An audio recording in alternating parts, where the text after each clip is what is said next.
at the Ice House. Now, this is something that fans look forward to every year. This is one of the more fun parts of training camp. For the players, it is going to be a grind after running 2 miles on Thursday and then yesterday going through the skate testing to come back here and get on the ice and competitively skate today.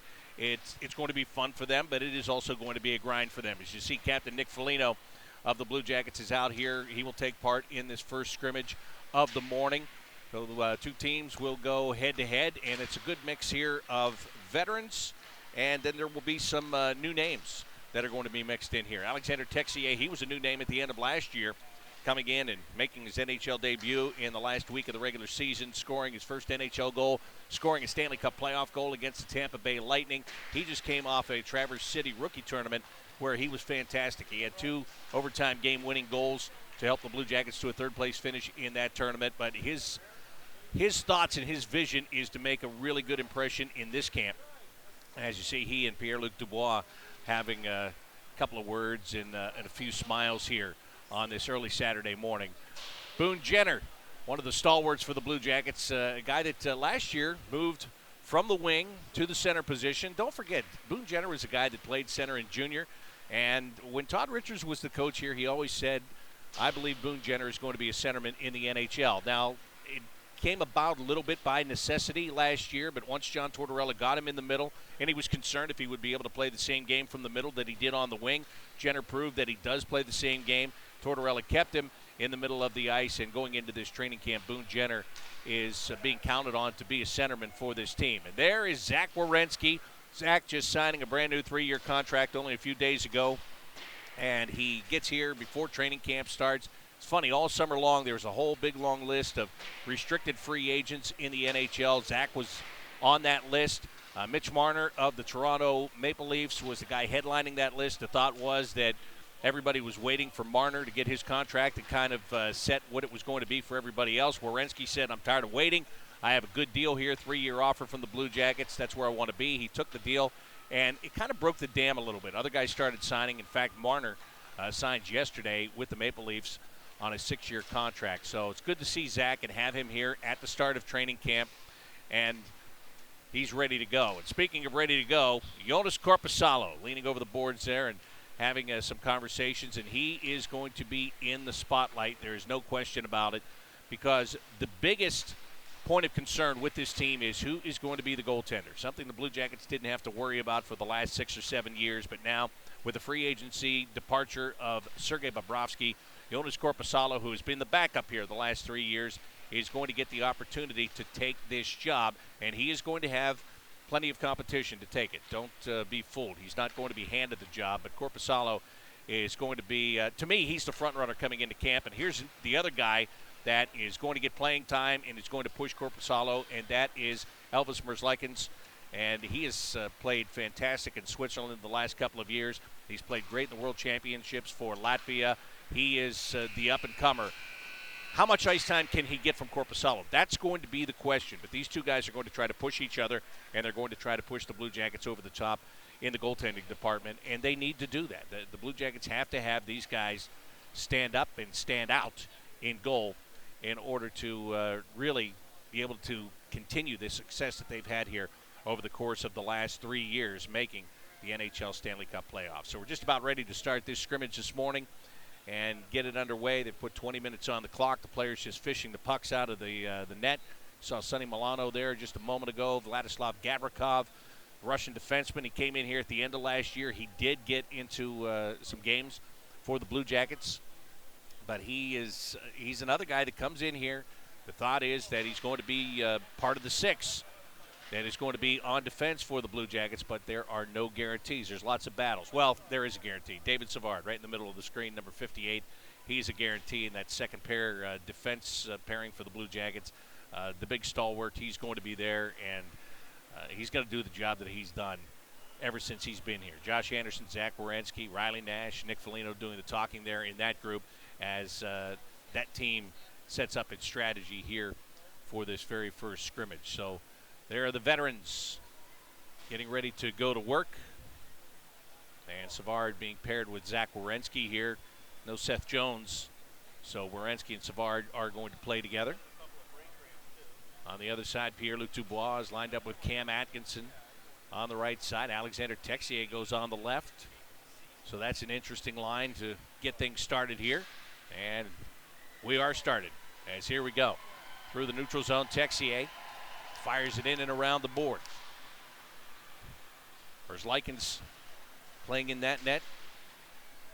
And a loose puck in the corner, fished out by David Savard. Werenski with a chance to move it ahead, and Nick Foligno peeling back and going with the outlet pass. Up the right wing side and just dumped in by Josh Anderson. Korpisalo bobbling that puck a little bit, and Jenner going to try to give some pressure and some chase as it goes back through the neutral zone. Here's a stretch pass ahead to Jenner. Has a chance on the right wing circle. Tried to center it and get it to Josh Anderson. That one was broken up very neatly in the slot area. White team going to make a line change, and here comes Zach Dalpe for the blue team. Over the blue line, bouncing puck, and Sonny Milano is going to peel it off the boards, take it away, and get this one back out to the neutral zone. Just underway here in the very first scrimmage of the morning. Riley Nash comes in, and a shot on goal is denied by Jonas Korpisalo. So he makes the first big save of camp. Out to the blue line it goes, and the Blue Jackets fan on it. Adam Clendenning gave it away. Here comes Dalpe back the other way, off the backhand. Blue Jackets, the blue team here, stays on side. And it's Lichens now with the big save as he just shut off that side of the net. And that's going to be one of the things for him, is to get used to the angles in North America. He's played on the bigger ice surface in Europe up until now, so the Traverse City tournament was his first real competition, real look at competition, getting used to the different angles here in the NHL. Joined right now by the one, the only, the myth, the legend, Jeff Rimmer, who is back in town after a summer in Florida. Rough life that you have, Mr. Rimmer. Glad to see you back. Glad to be back and sounding in mid-season form. Me or you? You. Well, I've been practicing. I'll be honest. I've been practicing. Well, I haven't. I got a little football under the belt already, so I've been practicing. And some baseball, at least for one game anyway. You know, that's only takes one game, Jeff. You never know. It only takes one. Exactly. What do you think about this camp? We see, here's a mix now. We're seeing some of the younger guys get out on a few shifts here, but exciting camp, and no question the focus is going to be in the blue paint of the crease on either end here with the two guys that are playing right now. Oh, for sure. And Korpisalo, of course, got a chance to test the net out early here. They had a 9 o'clock practice this morning, and I thought he looked pretty good. Looks like he's put on a little bit of upper body weight, talking to him in the dressing room the other day. And obviously, he's the incumbent. He's looking for that number one job, but I'm really anxious to see Lichens. Do we have a pronunciation down? Whatever you tell me it is. I think it's Lichens. Yeah. And I haven't asked him, so we'll get that done today. But the interesting thing, as I was saying just a moment ago, it's the angles thing for him, right? With the different size ice and the way the players are going to approach it, it's a different style than the European style. That's what he has to get used to. Well, we have heard, as advertised, certainly over the last few years, the fact that he was the best goaltender outside the National Hockey League. But you're right, he's got to learn the angles here. And the North American game, if you asked me, nobody did. But I think it might have been in his best interest to perhaps play at Cleveland when he first signed with the Blue Jackets. But for whatever reason, he decided that was not going to be the case. And it's a baptism under fire here in training camp. You know, it's funny, and since you bring that up, let's just talk about it for a second here. Why didn't he do that? He did it for contractual reasons. As Boon Jenner has an opportunity, and Korpisalo is able to shut him down on the doorstep. Fresh off the bench, Josh Anderson couldn't quite settle that puck down. Now as he does, he's going to play it on the half wall and try to get it down low, and Jenner couldn't redirect that one on net. But, for Lichens, we're seeing a changing of the landscape in the National Hockey League. I was talking earlier about Werenski signing as a restricted free agent. Mitch Marner signed yesterday. These guys are getting way different money than restricted free agents just a couple of years ago. And Lichens comes over, and what does he get right away? He gets a one-way contract coming from Europe, and, that's the way he played it. There are opportunities in the collective bargaining agreement for players to be able to do that kind of stuff. He didn't do anything wrong. He did what he felt was best for him, financially and professionally, and that's what he did. So that's why it's just all changing. It's kind of ever-changing, isn't it, Jeff? Oh, for sure, and it'll continue to change. There's a nice glove save made there by Lichens as Samvino couldn't beat him on the wrist shot up high. Well, the talk is the cap is going to raise, and dramatically so, with I guess we're going to hear today or tomorrow, certainly if the players are going to opt out of the current agreement. But the talk is with expansion and certainly a new television contract, the money is going to only increase. Obviously, a new bar has been set by Marner. You mentioned he signed his contract yesterday. That's quite the deal. He held out, didn't want to miss any more camp, signs the deal, and he's right there. Buys a year of free agency due to the Toronto Maple Leafs. But their top 4 guys now have half their cap, $40 million for 4 players moving forward in Toronto. So their time is now as far as the Stanley Cup is concerned. At least that's what the Toronto media are saying today. And there's Emil Bemstrom. He's hoping that his time is now. He wasn't able to play in Traverse City, and you watch him right here getting this shot on Korpisalo in Corpy, able to shut down the 5-hole and take that away. But Bemstrom is another guy the Blue Jackets are very high on, Jeff, and they talk about his positioning on the ice, that he finds the places where he can get the best shots away. Talented kid. His numbers better than some of the top suites to come out of the Swedish Elite League. And, hey, this is what makes it an exciting camp. You talk in terms about the goaltending, and obviously that's going to be the key here throughout the preseason. But at the same time, they've got to make some decisions on some forwards. There's some spots available. Texier was out here for the first practice this morning, and he looked simply awesome. Obviously, he had a terrific camp in the rookie camp up in Traverse City. But Bemstrom and several other players, some of them that were part of the team last year, certainly Cole Sherwood will get a look. Is this the year that Robinson breaks through and finds himself with a spot on the team? So it's going to be an interesting camp. Yeah, Erik Robinson is a guy, I'm glad you brought him up because I think he kind of gets lost in the shuffle here. And that's funny to say because he spent so much time with the Blue Jackets, especially last season. But he's got a lot of potential. He didn't go back down to Cleveland to play in the playoffs there. He did stay up here. But, yeah, he's a guy that can make some noise given the opportunity.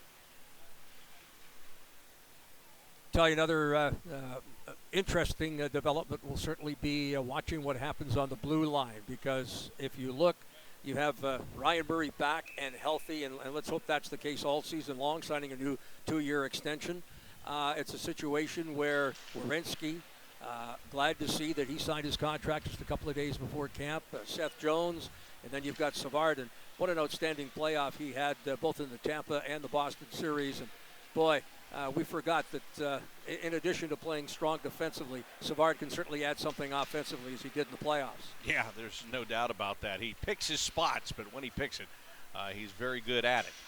0-0 game here. We played about 7.5 minutes. Korpisalo has been the busier of the 2 goaltenders so far. The white team has done a good job of creating offense as Werenski brings it in, goes right toward the net. And he'll be looking for somebody out front. Doesn't find him, so he just carries it all the way back to the point. Nick Foligno. I think this will be another big year for Nick Foligno. They need more out of him offensively. When you talk about all the offensive numbers that disappear with the departure of Artemi Panarin, it is easy to find where you can get those numbers. It's by some guys stepping up and just producing a little bit more, and I think Nick Foligno is one of those guys. Oh, for sure. Obviously, there was a lot of distractions within the dressing room, and certainly it was a distraction that really never went away from the opening of training camp or the preseason last year. This year, I think that the players that are here, we've heard it repeatedly from the coaching staff, from management and the players. These are the guys that want to be here. So I think Foligno will perhaps be able to focus more on his game this season than he did last year. And the question is, where does he fit in? Does he get a chance to take Panarin's spot on the top line? Is that a spot reserved for Texier? Does Texier move to center if Wenberg comes to camp and doesn't have the kind of training camp and early preseason the Blue Jackets are looking for? It's going to make things awfully interesting. Very, very interesting. There's no doubt about that. There's some guys out here on the ice right now, and Erik Robinson does have the puck. We talked about him a moment ago, but here's Marco Dano, the former Blue Jackets first-round pick, who got traded to the Chicago Blackhawks and then went on to play with the Winnipeg Jets and a little bit with the Colorado Avalanche. He signed a deal to come back this year. Big shot from the left side. Good job by Lichens to knock that one away. Ryan Collins, big, tall, lanky defenseman, using that frame to keep the puck in the zone. Dano being worked over by Doyle Somerby. Somerby just had a pretty good pushing and shoving match with Pierre-Luc Dubois on his last shift. So Somerby obviously is coming in here and knowing what he's got to do if he wants to make an impression. He's using his size in the physical play. Sam Vigneault on the left side. There's a quick shot, and again, easy one from the outside for Lichens as the white team fires it down the length of the ice, and they'll wave off any icing here with 10:20 to go in this first scrimmage of the day. Another impressive player at the rookie camp was Fix Werenski. And looking at him here on the ice today, this afternoon, it's a situation where he makes Cam Atkinson look like a power forward. No, it's funny, yeah. He's a small guy, but he had a great career in the Western Hockey League in Edmonton. And from the time that he came in, you talk about guys that didn't want to go to Cleveland. How about this guy? As soon as his team was done last year, he was on a plane and gone on to Cleveland so he could play in the American Hockey League. Here's Nathan Gerby with a shot, and that one goes off a stick and winds up over the glass and out of play. Well, Blue Jackets are looking for guys that can put the puck in the net, and they've got to make up some of the goals or lack of production that they start the season with players that, of course, moved on. And here's another kid that certainly is going to get a look. Yeah, and that's what this camp is all about, right? It's you've got to make a name for yourself. And the beauty of John Tortorella, I think, is that he notices all that stuff. He notices if you have a good camp, he's going to know it. And even if it's not good enough to make the team, the first time there's an opportunity to bring somebody here from the American Hockey League, he's going to remember what you did in that camp. As Korpisalo kept that puck out of the net, he couldn't find it there for a moment. And the white team's going to try to keep it in the zone. Good job by David Savard finding Josh Anderson, but a better steal there by Gerby. How about Josh Anderson on the top line playing that off wing? What do you think? I don't think that – look, the guy had 27 goals last year. I don't think anything's out of the question. Here's Sonny Milano with an offside call. Sonny is a guy that another forgotten guy. Yeah, where is he? I mean, he's a former number 1 pick. He's played some games here. He's had some success here. But he got sent back to Cleveland last year, and he never returned. And now he's a guy that has to clear waivers to go to the American Hockey League. That'll be interesting to watch. Well, he said he's got to he has the confidence that he can do it. He said, hey, I scored in the National Hockey League before.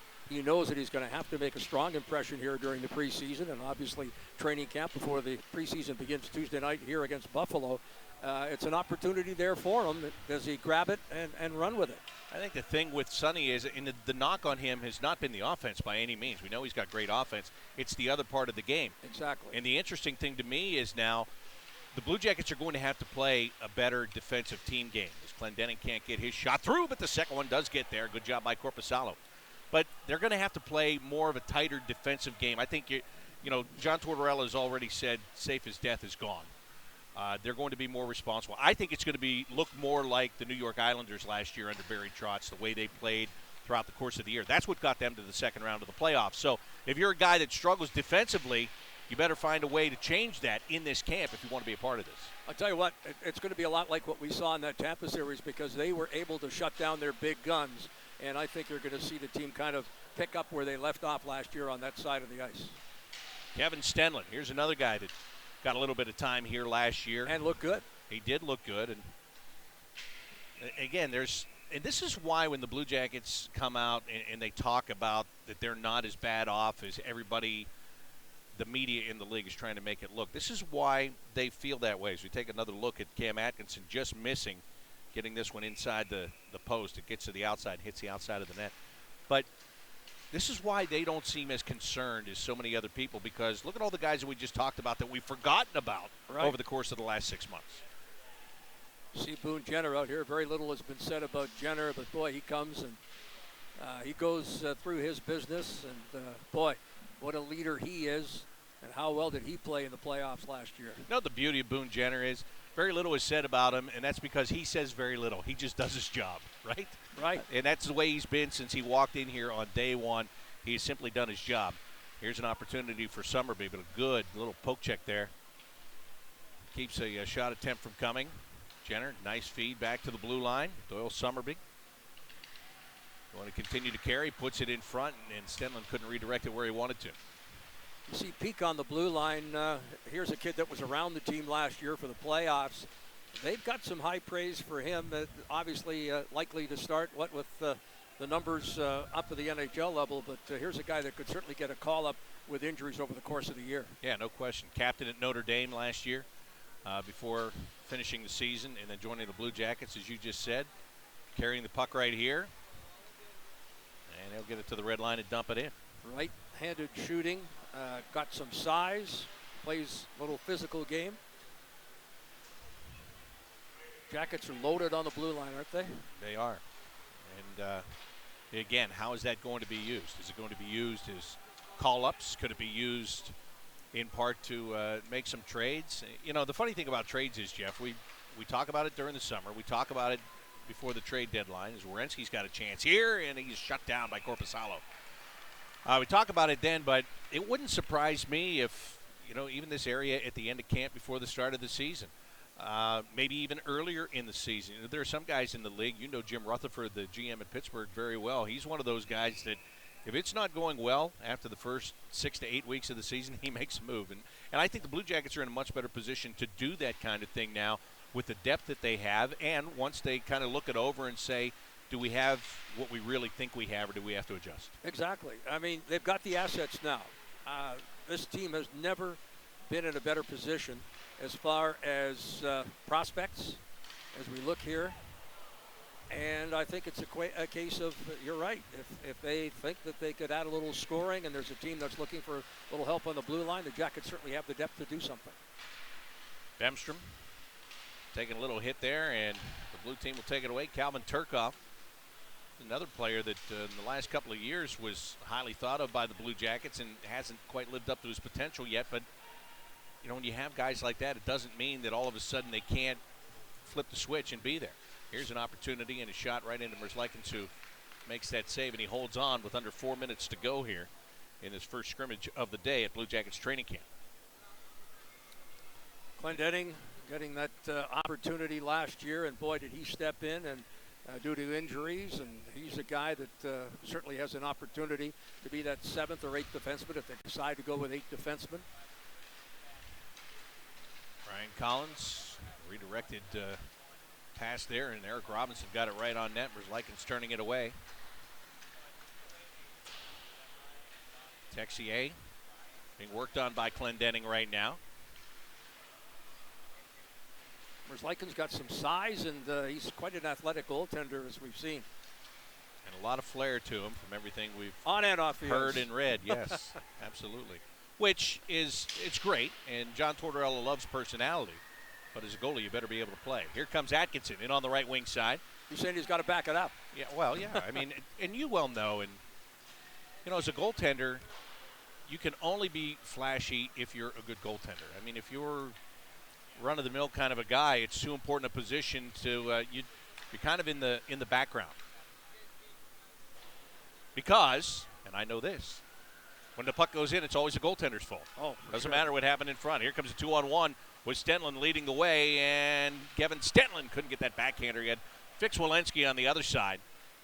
And it was actually some good defense there that forced Kevin Stenlin to the backhand, and he couldn't make the pass, and he couldn't get the best shot that he wanted.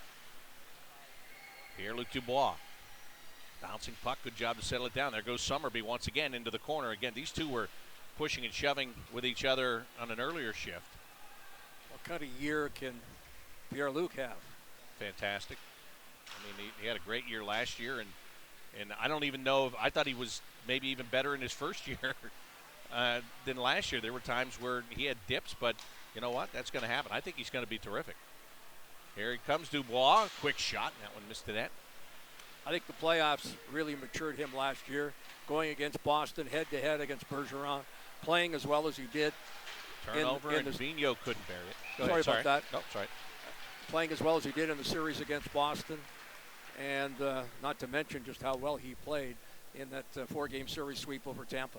Taking a look at Sam Vigneault right there. Here's another guy that he's got size, and this management team has been excited about him, and I think he also goes on that list of he hasn't done exactly all of the things that they want him and need him to do yet in his pro career. He's got some speed, too. Watching him practice in the 9 o'clock practice here this morning, he can get down that ice in a hurry. Werenski trying to get the puck out of the zone. Good forecheck by the blue team here, putting the pressure on with under a minute to go. Marco Dano with a quick shot. Lichens, good job to track that puck through traffic. And, you know, traffic is one of those things where on the European ice, which is wider, there are not as many guys set up in front of the goaltender. It's just not the way it works over there. Here, he's going to have arms and legs and sticks in front of him all the time. Under 30 seconds to go. On On the right side, here's a quick shot, and that one doesn't make it there. Dano trying to pull it off the end boards. Good job by Werenski to get his stick in there first. Turkoff couldn't get it to the net off some shin pads, and back to the neutral zone it goes. So it's a good pace here this morning, especially for guys that ran 2 miles on Thursday and did a lot of skate testing yesterday. I'm sure the legs don't feel as good as some of them look out there right now. As the time will expire, and nobody was able to score a goal. Jonas Korpisalo, he got tested quite often in that period and did a good job. There's Lichens, he did too. His test came, I think it was kind of lopsided. Korpisalo was busy early, Lichens was busy late in the period, but when it's all said and done, they wind up, each of them, getting the job done. You look at the crowd here today. You think the fans are excited about the season? Yeah, I think so. I mean, I don't think we've ever had a bigger crowd on opening day of training camp, at least opening day of scrimmages. And that's, you know, it goes to the success that this team has had the last 3 years, and especially last year. And, you know, what's funny about that, Jeff, is I know a lot of people were disappointed over the summer as to the guys that decided not to come back, but this also shows that, you know, the fans believe in the guys that are here, and they can't wait to see them. And that's my thing about this season. I can't wait to see what this turns out to be. I'm more excited about this than I have been the last couple of years because there are so many unknowns. And there, as you see John Tortorella there with a little smile as he stands behind the bench doing absolutely nothing right now. But maybe that's why he's smiling. But there's so much opportunity and promise, and sometimes it's just fun to watch how it all works out, isn't it? Oh, it is. And I'll tell you, from John Tortorella's perspective, he is enjoying, he may not say it publicly, in fact, he'll go the other way and say that kind of upsets him, but I think he will certainly hammer home time and time again. The Jackets are somewhat underrated. They are an underdog here this year. A lot of people, so-called hockey experts, and are they really experts, have predicted the Jackets are going to take a step back, having lost two of their key players, and of course Duchesne, who they acquired at the trading deadline, and he will use that to his advantage. And the players and the coach will certainly have a chip on their shoulder, and rightfully so. This sets up perfectly for him. This is the exact situation he likes to coach in, right? I mean, where he can play that us against the world type thing. The goaltenders have changed. Brad Teason is in net for the white team. There you see him in the yellow pads.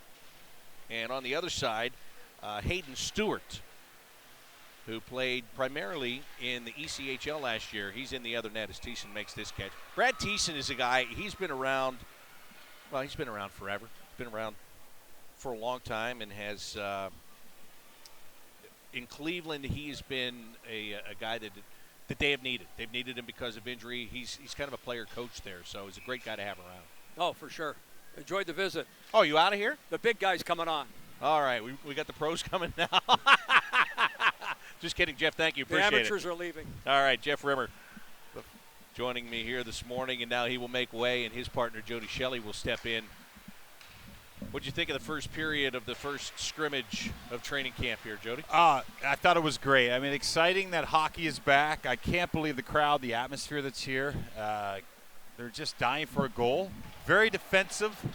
There's a big hit actually thrown on Marco Dano. By Trey Fix-Wilansky. Yeah.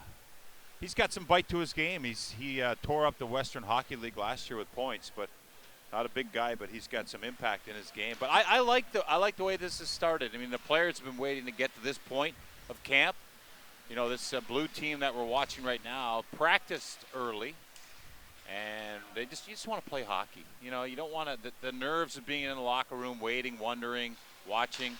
Those are all gone for these two groups. The group that hasn't played yet, they're still nervous, but it's fun to watch hockey right now, Bob. What are the legs like? Because I talked about the fact that they had the 2-mile run on Thursday, and Sanvino having trouble getting around Doyle Summerby, but he still centers it, and there's a score. Calvin Turkov getting the first goal of this scrimmage as he beats Brad Teason. Yeah, not a lot of shots to this point, and Turkov here draws down the wing. He's drawing all the attention. You can see quietly there, he sneaks in the back door and puts it past the netminder Teason. But here it is again. If you can see, Vivillon with all the attention. It's a backhand pass, and then Turkov just slides in there quietly. That feels good as a player if you can sneak in the defensive player and get inside him, as Well, that lead doesn't last very long as Riley Nash gathers in a rebound and quickly beats Hayden Stewart and ties it at 1. That's funny how things open up quickly with one goal and kind of a feeling out process to start this game. But, yeah, Riley Nash on a rebound play, nice little goal for him. And I like this training camp process. There's no icings called. If the puck goes in, pull it out of the back of the net. Let's just play hockey. Yeah. Josh Anderson behind the net. The NHL should look at some of these rules. Yeah, that's right. They're worried about the length of the game, right? Right. Yeah.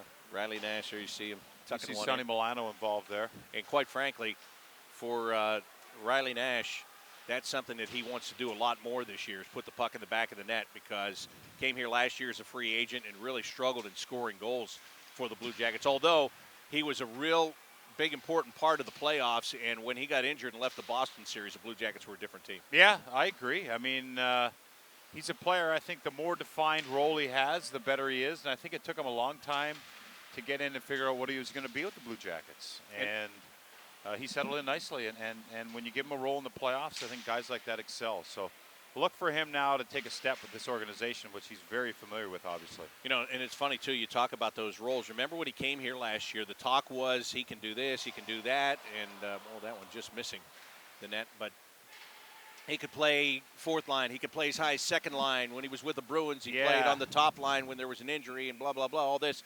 But it was almost like there were so many things that he could do that he wasn't doing anything right. I think he put a little bit too much pressure on himself. But, yeah, you're right. Once it got to late in the season and into the playoffs, his definition was your fourth-line centerman. Our fourth line has got to produce offensively, and they've got to be really responsible defensively, and that's where he really excelled. Yeah, you're right. I mean, it's defined roles, and I think at this level, players understand when they're slotted in the right spot in the depth chart exactly what they're required to do. And if you're wondering, maybe I could do this, maybe I could do that, well, that's when you get out of touch of what you're supposed to do and what you're great at. So look for Riley Nash to be much more defined this year and probably have a better start than he had last year. And he has to for this team to have an impact, as people are talking about. Yeah, and he comes in knowing that that's going to be his role this year. Right. I don't think there's any question. Yeah, better feeling, I'm sure.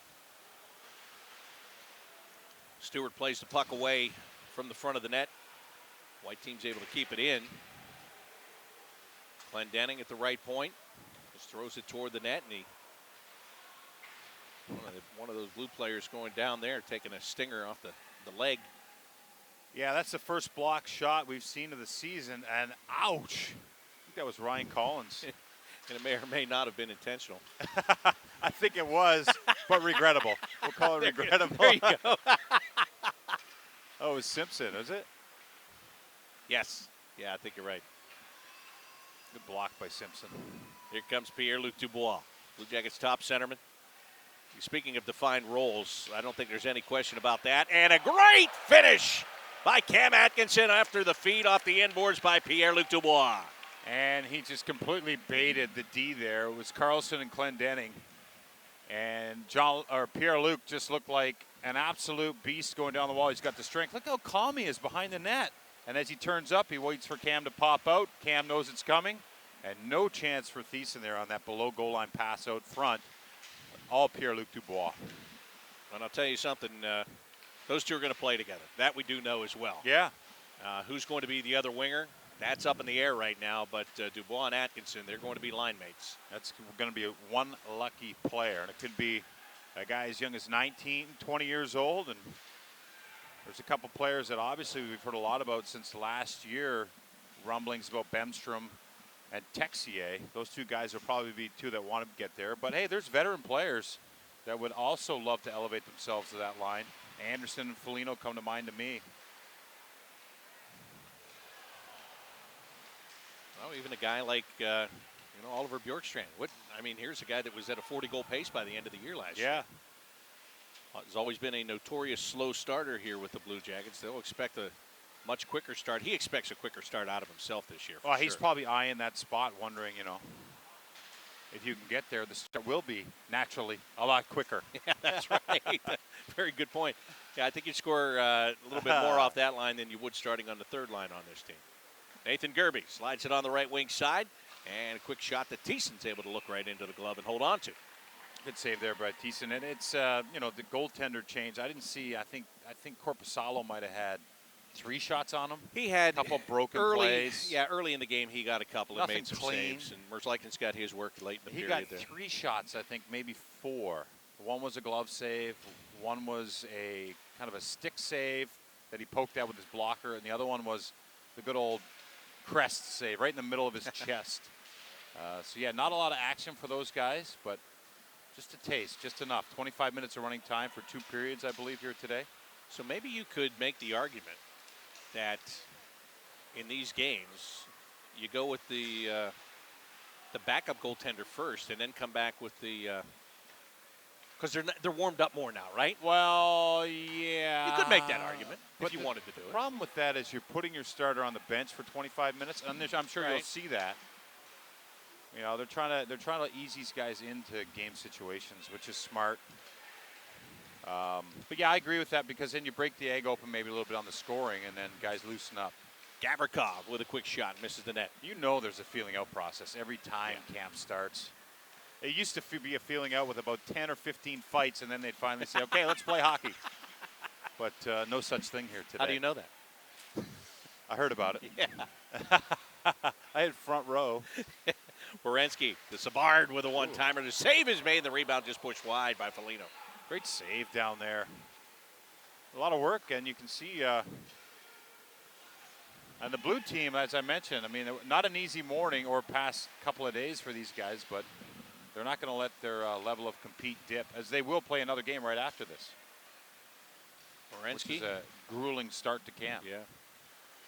John Tortorella camp. They talk about it all the time.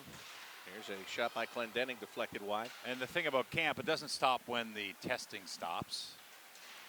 I think he turns it up a little more once he has the whistle and he's on the ice, because he's not out there.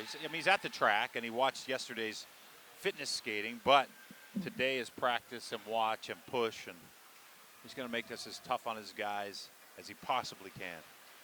Hoping to pay off later. It'll be interesting to see how many games he'll have his veterans play during the preseason. The Blue Jackets have one less preseason game this year, only 7 instead of 8. Which is good. Yeah, you want 4 or 5 as a veteran player. You want to play the last couple of games you want to be involved with. They got 2 home games to end the preseason schedule, which is very nice. I think that's actually a luxury. Werenski with speed takes that shot, and it's fought off by Hayden Stewart. Yeah, the early here on Tuesday night, you probably see a lot of young guys. The guys that are going to go back to junior will get their looks early. And as it gets deeper and more cuts are made, that's when you get to more of your veterans. And you got a team like Buffalo coming in, they still don't know what's going on there. Right. No, they don't. Right? You know, somebody said to me yesterday, well, they should be better. They could get in the playoffs, right? I said, well, everyone's better right now. Sure. September, every great. Team is better.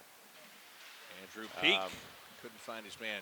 One thing I like about Columbus that there's many organizations in this league that can't say is they have consistency. There's been consistency for 4 years. You know, and I think with Yarmo and Torts and the leadership group and what they've gone through, that's a luxury coming into camp. You're not starting behind the 8 ball. It's a shot saved up high there. Nice shot, right-handed shot down the wing. So that's a bonus to camp.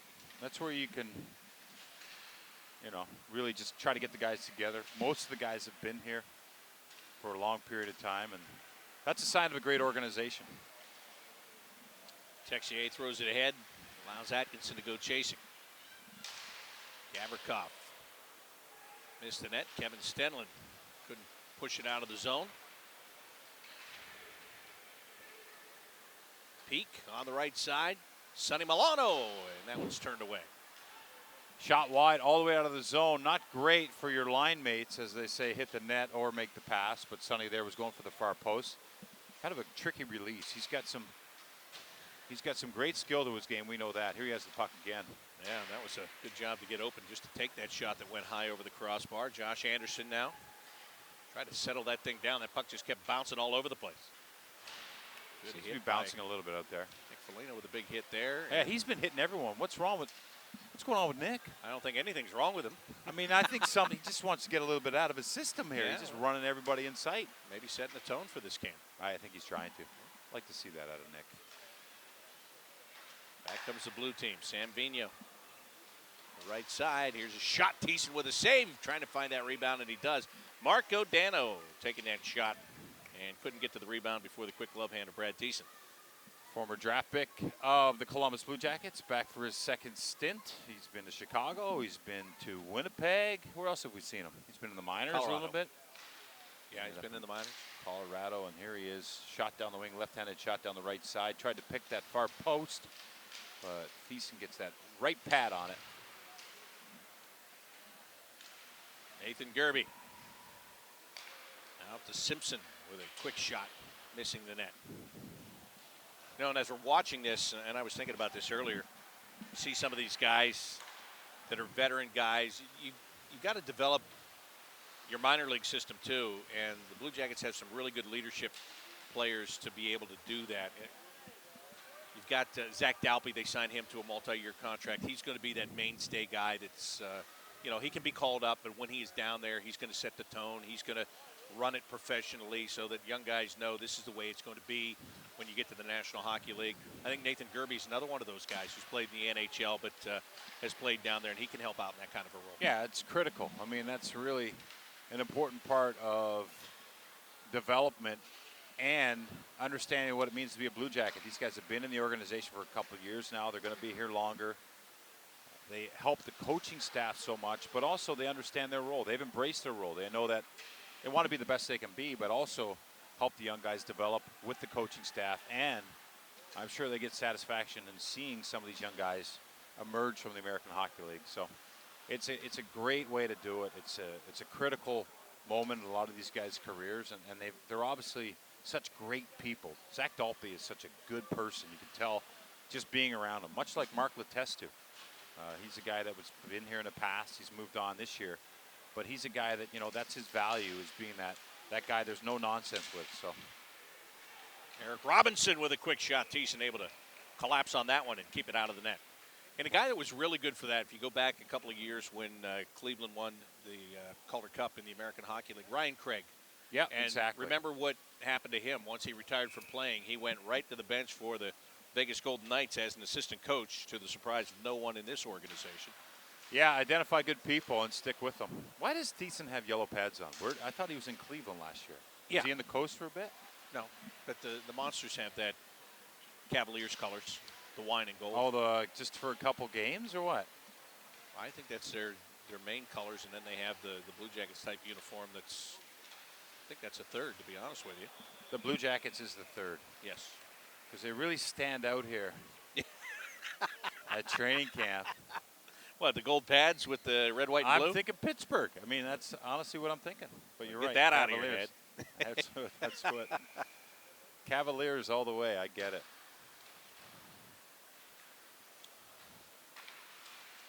Andrew Peak. Oh, there's an opportunity, and nice save there as Hayden Stewart was scrambling a little bit, but was able to get a piece of that puck. Interesting line here with Stenlund playing with Sonny Milano.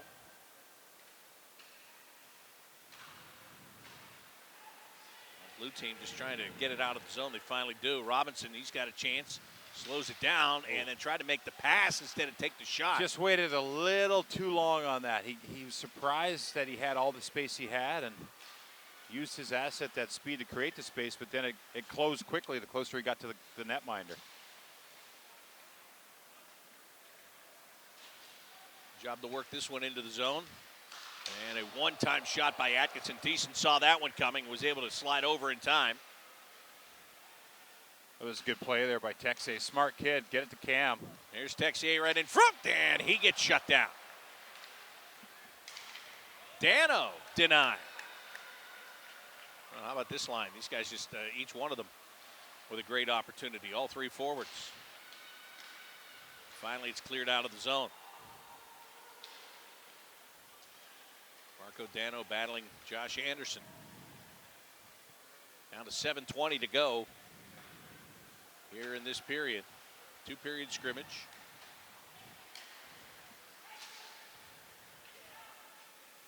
Two to one lead for the blue team. It is the blue team, right? Atkinson had a goal, and Yes, it is the blue team. Okay. Turkoff, thank you. Turkoff and Atkinson for the blue team, and on the white team it was Riley Nash. On the rebound. Emil Bemstrom goes left side, and then got down to the right side of the net, and they just couldn't get him to pass. Boon Jenner tried to thread the needle there. That was a good pass. Hard pass. It's a tough play to make on your forehand when you're on the back side like that. You got to be strong on your stick, and you got to try to position it. It just went off his stick into the corner. This one turned away easily, and now it's getting wide open. Guys are getting tired. Kirby's driving the net. And that pass gets broken up. Defenseman up on the play. Guys are taking chances. Here comes Boone. Gets away with an offside. No review in preseason. No, zero. Nobody likes it. I like the no whistle hockey. Nobody wants to take a penalty. Play. That's something we haven't had here either, and I'm assuming if there is it's one of those deals where if there's an obvious penalty, they just do a penalty shot. Yeah, they probably will, yeah. A little excitement for the crowd, you know. See a breakaway.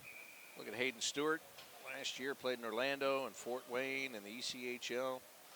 Knoxville in the Southern Pro Hockey League. Looks like a big goalie down there, 6'4", it says.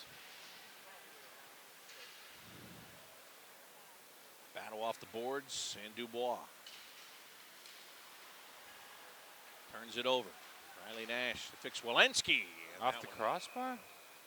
Kid's got a quick shot. He does have a quick shot, and he's, you know this better than anybody. It wasn't that many years ago. A guy of this size had no chance of getting into the National Hockey League. And well, just watch what he does here once again. Here's that shot you talked about, really quick. Just a quick release. Looked like it beat the netminder, Hayden Stewart, and might have glanced off the post behind him. But, you got to have a little extra in your game when you're that size, 5'7", 5'8". You got to have a little bite. Marty St. Louis is a guy that exemplified that. Cam Atkinson is a guy that's got that extra speed, that extra gear. But Fix Werenski, he's got some.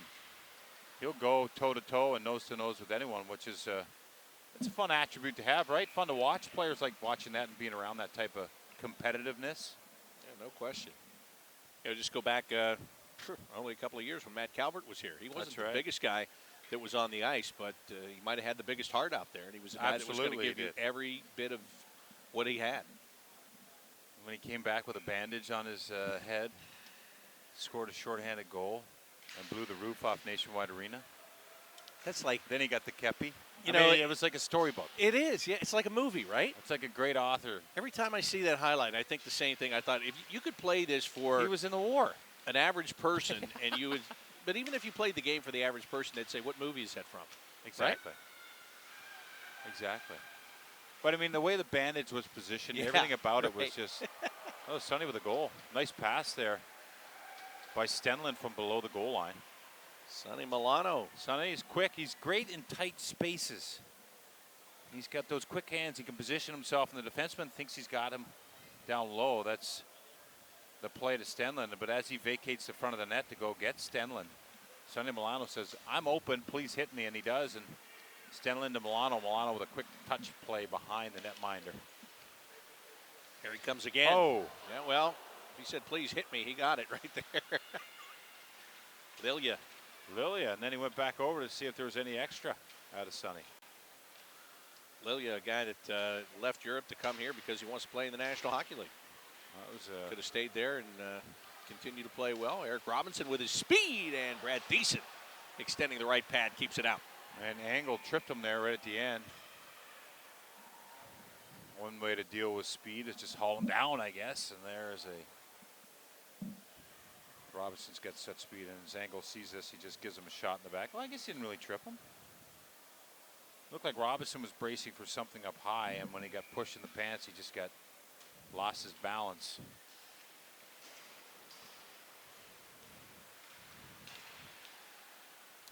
Puck chipped ahead. Paparefis there with a good play to make sure that it was taken away before that white team could get a good rush up the ice. Foligno off the steal from Cam Atkinson, leaves for Boon Jenner with a chance, and he shot it wide.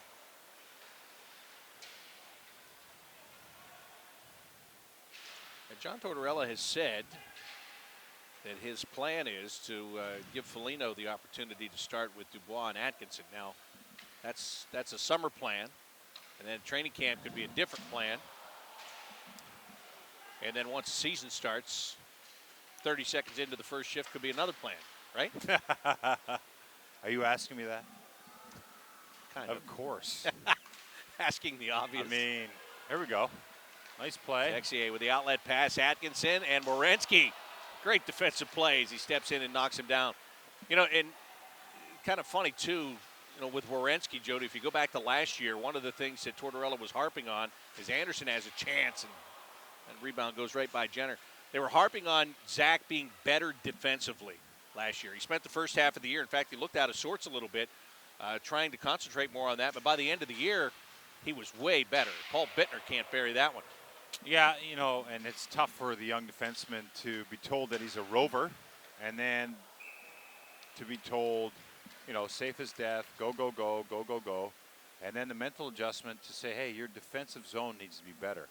But it's exactly right. There's a responsibility of knowing when to go and when not to go that Zach had to go through last year.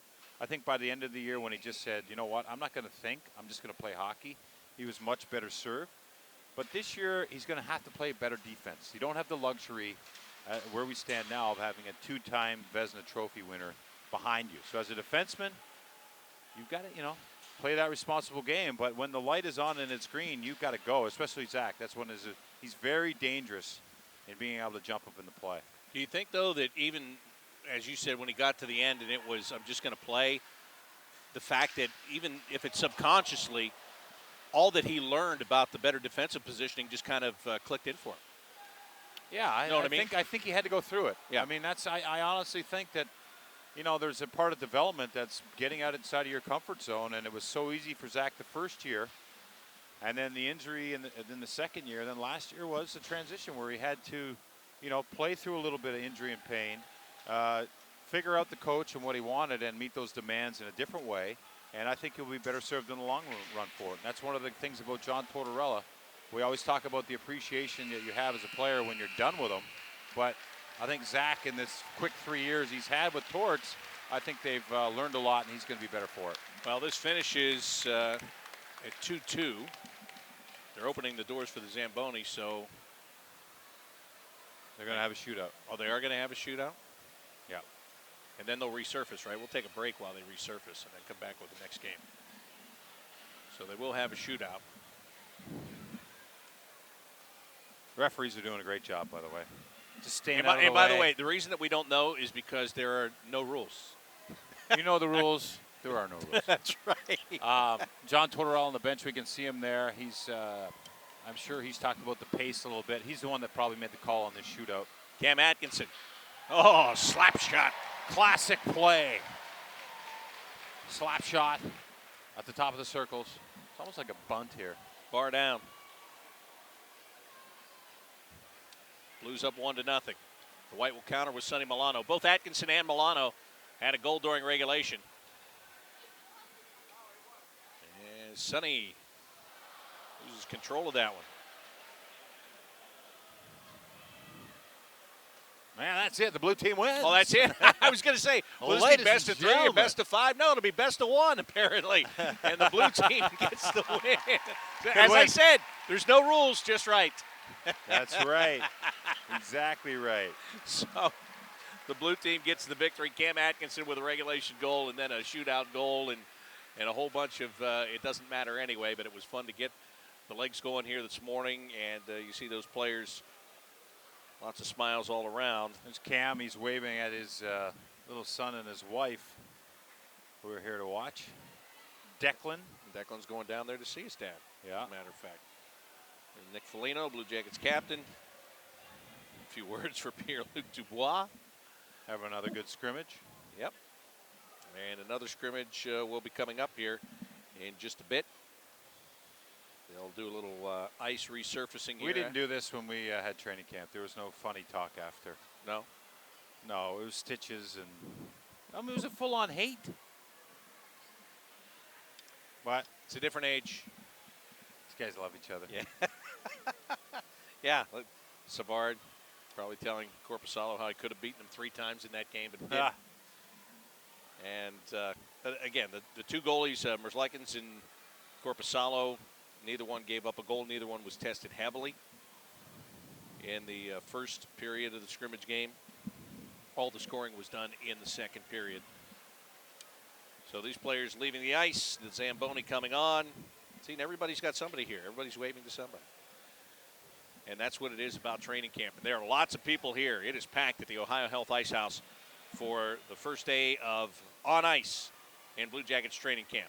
We'll step aside while they resurface and come back in just a few minutes with the second scrimmage of the morning.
Welcome back to the Ohio Health Ice House, Blue Jackets training camp. It is just about time for scrimmage number 2.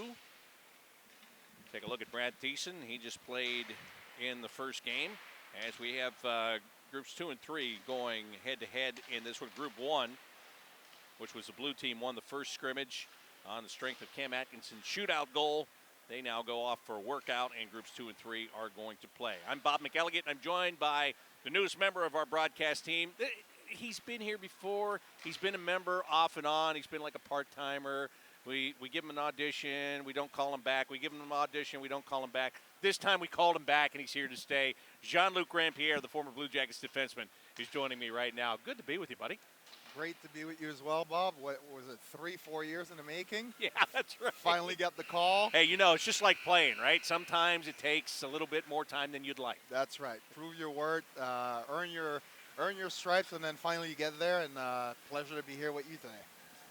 Well, this should be fun to watch this game. Now, the white team having already played a game, we'll see if they are at any kind of an advantage here. The legs are loose, and the team in gray here, Team 3, this is going to be the first time that they are on the ice here today. You see they've got a pretty good roster. They split up. I like the way they've split up the rosters here because you've got some good experience along with some young players on each team. You can tell there was a good thought process in the roster selection. Yeah, if you look at it from the goaltenders all the way to up front, like you said, you have like a main goaltender. Anyway, someone that the Blue Jackets are going to be counting on here this year or in years to come. Same thing on defense where the new group here will have Ryan Murray and Seth Jones on the back end. And then same thing on the forward groups with first time for the Columbus people to see Gustav Nyquist in a Blue Jackets uniform. Absolutely. So we get this one underway.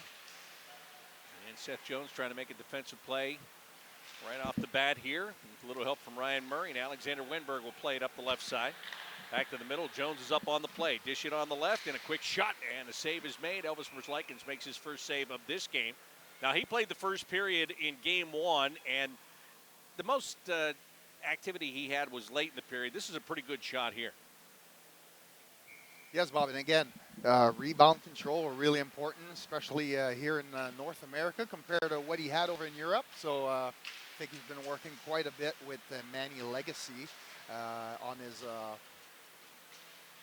rebound control. Rebound control, angles, seeing the puck, fighting through traffic, all of those things. They're not new things, as you just said, but they are going to be a little bit different. And you played in Europe, so you know that the style of play is different there than what he's going to face here. Yes, definitely more shots than what you see in Europe because the European game is more like a soccer game where you don't take bad shots. It's all about puck control and making sure that you're only shooting when you get prime chances. And I think the biggest adjustment for him will be traffic control because you have 15 more feet of ice, as far as the width. And there's not much traffic in front of that in Europe. Anyway, when I played, there wasn't. Whether they were scared of getting cross-checked or not, it was just a clear view for the goaltenders most of the time. And talking about the goaltenders, on the other side is another player that is just coming over from Europe. And that is Benny Vivillon, the Finnish goaltender, and he is going to get the bulk of the work with the Cleveland Monsters to start off the season. Yes, big expectation there again. Looked at his number, and he had an incredible, I believe, 933 or 935 save percentage. Was voted best goaltender in the Finnish league, which is obviously a great league where Alexander Texier was playing last year. So big things to come for the young goaltender. And Matisse Kivlenix is the other goaltender on the gray team here for this game. So those are the two guys that they expect to go to Cleveland and be the goaltending tandem to start the year there. Now, of course, Vivillon might have some other ideas like trying to be so noticeable at this camp that it can put pressure on Elvis Lichens. Yes, and I think he's going to be the silent one here in camp this year. We're expecting to see him in a few exhibition games. Hopefully he gets to get 2 or 3 games and prove to the staff here that he's worth the look. And I'm sure, sorry about this. I'm sure that the general manager and assistant general manager are looking for big things from him as well, having brought him up. And again, he's under the radar, but expecting big things from him. Opportunity down the right side. Good shot block there. And then Lichens trying to find the puck. He does and pushes it right to Trey Fix-Wolanski. But as we talk about all these goaltenders, Jean-Luc, we're talking about young guys. We're not talking about a veteran goaltender, as Vivillon makes a nice save right there. A lot of people thought that maybe the Blue Jackets would look on the free agent market, maybe bring in a guy with experience. At this point in time, they feel that they have what they need with the young guys, and they don't want to take any playing time away from the young guys. And here's Lichens tracking a puck through traffic right here. So not wanting to give away that playing time to somebody else. Will it work? Will it not? We're going to find out once the season starts, but they feel pretty comfortable with it. And they should. You're looking at probably the top 2 goaltenders outside the NHL that are part of your organization. You want to make sure that you give them a fair chance instead of bringing, a seasoned veteran that may have some injuries or, doesn't want to be in Columbus, whatever it is. You'd rather go with the young guy. Or maybe he's just a mediocre NHL goalie. I mean, no offense, but there are a lot of guys, and there's Vivillon again. That's an easy save. It hits him in the chest. But, there's some guys, it looks really good to say, well, this guy played in the league for a long time. He wasn't a superstar in the league. He wasn't a starter. He was a backup. So, I think a lot of times people get wrapped up in that kind of stuff where maybe a kid that has zero experience might have a little bit more upside.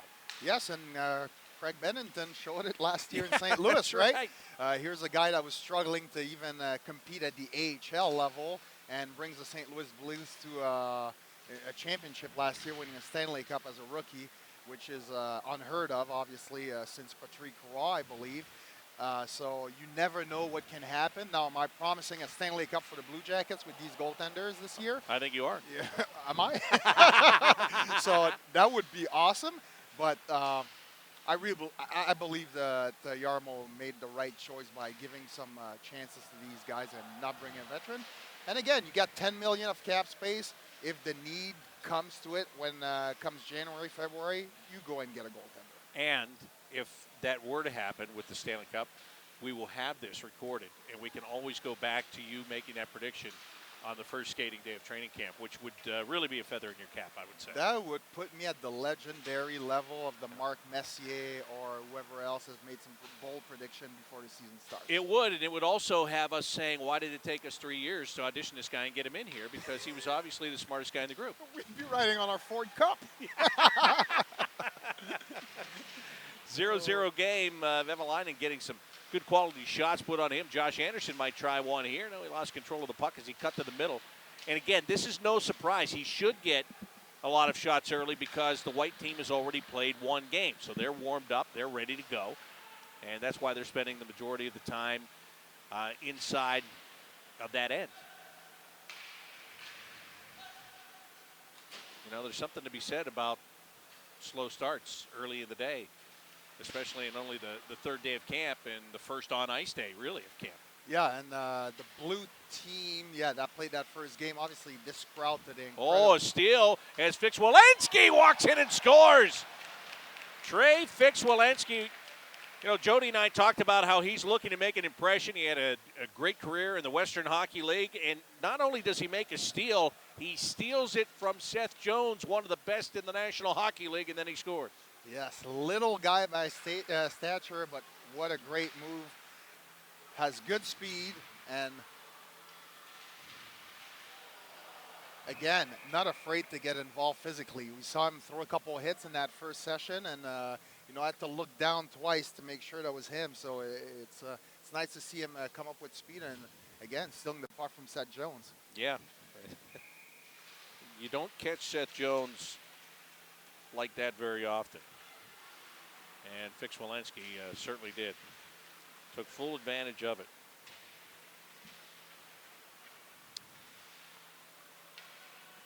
So it's a 1-0 lead for the white team. Here's Fix-Welenski once again. And I love guys like this. The small guys, the guys that you look at them as compared to the other guys and you go, well, he won't be able to play. And he count this guy out. And then he comes in and he just battles his tail off and finds a way to make you notice him. Those are some of the most fun guys in training camp. They're fun to watch, and they're guys that you just want to see succeed.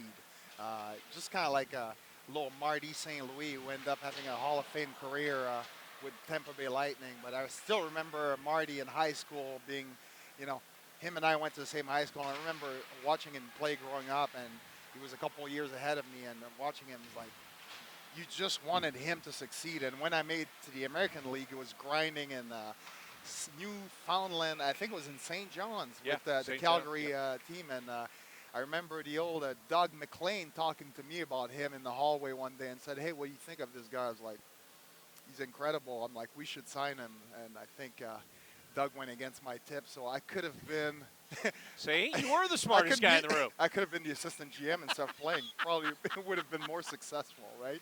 But you never know. But these guys where, you know, there's like a story behind him, or, you know, they're physically challenged, you want to say, compared to the old NHL size requirement, are always fun to have on your team, and you want to see them succeed. I always wondered about that with the Calgary Flames. They did have Marty St. Louis in St. John, New Brunswick in the American Hockey League, and they let him move on to Tampa. And as you said, it was the beginning of a Hall of Fame career there. I wondered how many people with Calgary at that time ever looked back and said, "Doggone it, how did we never give him the chance?" Right, and how many people probably lost their job because of it. Yeah, because probably right. As an organization, you don't look really good when you had a 23, 24-year-old guy sitting in the American League all that time that turned out to be a Hall of Famer. In the neutral zone, Alexander Wenberg. Speaking of guys that have a lot to prove in this camp, rising wrist shot misses the net. Wenberg, he's come under fire the last couple of years. 2 years ago, he had a 60-point season. Everybody thought he was coming into his own, and then he has struggled. And last year, he really struggled, especially scoring goals. It was a scratch in the playoffs. And he's one of those players, Jean-Luc, that John Tortorella, I think, has just been waiting for him to get so annoyed with the situation that he responds in a big way. And if that ever does happen, I think he's going to be a great player. But they just haven't been able to get him to that level yet. Yeah, and what I like with the Blue Jackets this summer is they clearly have not given up on him, giving him a good chance here, this year by bringing Gus Nyquist to help out fellow countrymen from Sweden. They have some international experience together, and hopefully it gets him going. And again, the main thing with him is they want to see him shoot the puck a little bit more. And just in the scrimmage now took a shot from the blue line, which we would have never seen in the past few years from him. So hopefully his mentality has changed, and it's going to be a big start of the season for him. So if he can succeed, especially in those first 5 to 10 games, that could change the path of his career again in the right direction. Nick Foligno looking for Josh Anderson, who draws a crowd, loses control of the puck. This one chips softly up the right side. The white team able to get to it again. Foligno got stepped into and lost control of it. It's 1-0. Trey Fix-Wolanski has the only goal. Nick Foligno, another hit in the neutral zone. Well, Jody Shelley was talking about Nick. He seems like he's got an edge in this camp. If you watch the way he's played in both the first game and now so far in the first period of the second game. Yeah, and that's something that John Tortorella talked about, wanting to get Nick Foligno going in a bigger role this year offensively, not leadership-wise, obviously. You can see he's really embracing it and being, physical, probably the most physical player out there today. And he's definitely not someone that needs to prove something to make the team yet. He's doing all these extra things, going out of his comfort zone, being physical, skating well with the puck, and so it's something that you want to see from your leaders. Good job to tip that pass away by Justin Scott before it got to the right wing circle. Sonny Milano had a goal in the first game. Out on the ice right now, Zach Werenski's wrist shot is gloved by Vivillon. He holds on to it. It's a running clock in these games until it gets down to 1 minute. So 7:35 is what's left in this one. Dean Kukin, player that got a chance to log some good ice time last year and made a good impression.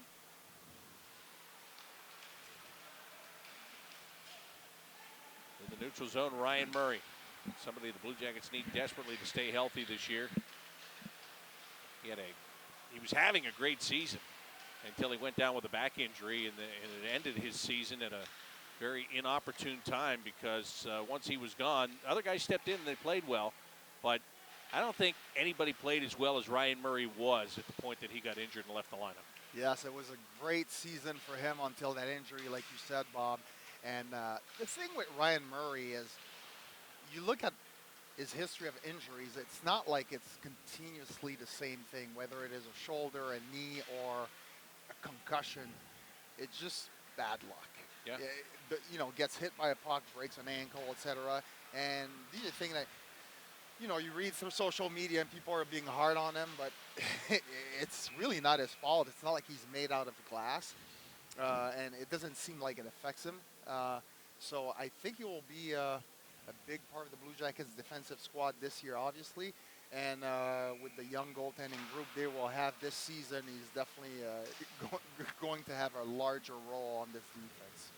Just saw the numbers on Oliver Bjorkstrand there a moment ago. He is on the ice here playing with Nyquist and Wenberg, which is a very interesting combination. I think a line like that could do a lot of great things for this team, actually. Yes, Bjorkstrand is a shoot-first mentality type of guy, which is going to help greatly. If when you can slide the puck over to him here and there, I should start stacking up some points, because we know that he can put it in the back of the net. That's not an issue. And then Gustav Nyquist can do a little bit of both. So it should be a right mix. All European descendant guys, so they play the same style of hockey. And again, I think Jarmo did a great job getting all these guys together. Good save by Vivillon. And another shot by Clendenning. Doesn't get on net. Gabriel Carlson was out here a moment ago. I think he just went off, but he's another former first-round pick and somebody to watch in this camp, because as things were changing on the blue line for the Blue Jackets last year, he kind of fell out of the mix. He never came back from Cleveland. As Kevin Stenlund's got an opportunity on a breakaway, and he scores! Well, he knew the defender was coming in to take away the time, so he took the shot. Maybe he makes another move if he has the time. He didn't need that move. Takes a shot, and he scores. And again, it's the quick release. Really quick release. Vivillon never had a chance to even lift his glove up and was already in the back of the net. And that's the thing with these guys now. It's not about the wind-up. It's really about, or the speed of the shot. It's really the release, and I think he caught everybody by surprise with that quick shot. So it's a 2-0 lead for the great team. Puck to the neutral zone, and Stenlund's got it again, finding Josh Anderson. Josh Anderson got a shoulder injury. He got banged up in the playoffs. He played through it. He said the other day that it's still not exactly where he wants it to be, but obviously good enough to play. And what a year he had last year. 27 goals for Josh Anderson. Can he repeat that? Can he do more? That's what's going to be fun to watch with Josh Anderson. And he's a guy that's always at his best when he is playing old-time hockey, crashing and banging. Yes, that's his style of hockey. Him, Boon Jenner, who else? Nick Foligno. They all kind of been in the same mold, but physically, he's the most blessed one of them all at 6'2", plus 25 as well last season. So big numbers from Josh. And again, this year, this is going to be a player that's going to be counted on by John Tortorella and the Blue Jacket organization to do even more. So he'll definitely have the opportunity to step up and pad those stats even more this year. Werenski going into the corner, ties up his man, Savard. Plays it around to the far side and come back behind the net. One thing about these scrimmages, there is an aggressive forecheck. And again, there's several reasons for that. Number one, they want this to be up-tempo. There's no doubt. But when you've got a lot of guys looking to make impressions, especially the young guys, you can bet they're going to come in there and pressure, because it's just going to make them look better. The harder they work, the better they look. Boon Jenner, the high slot, taking that shot. It's kicked away. Bouncing puck, Foligno trying to dance around Seth Jones. Out to David Savard and over to Werenski. Zach getting a little bit of pressure, trying to skate around it, which he does.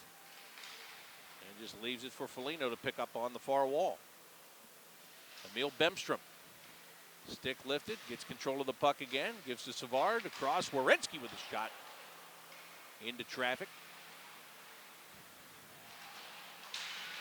And now here comes Seth Jones with it. Off the near wall and right to Werenski. Now, during the regular season, Jones to Werenski is perfect.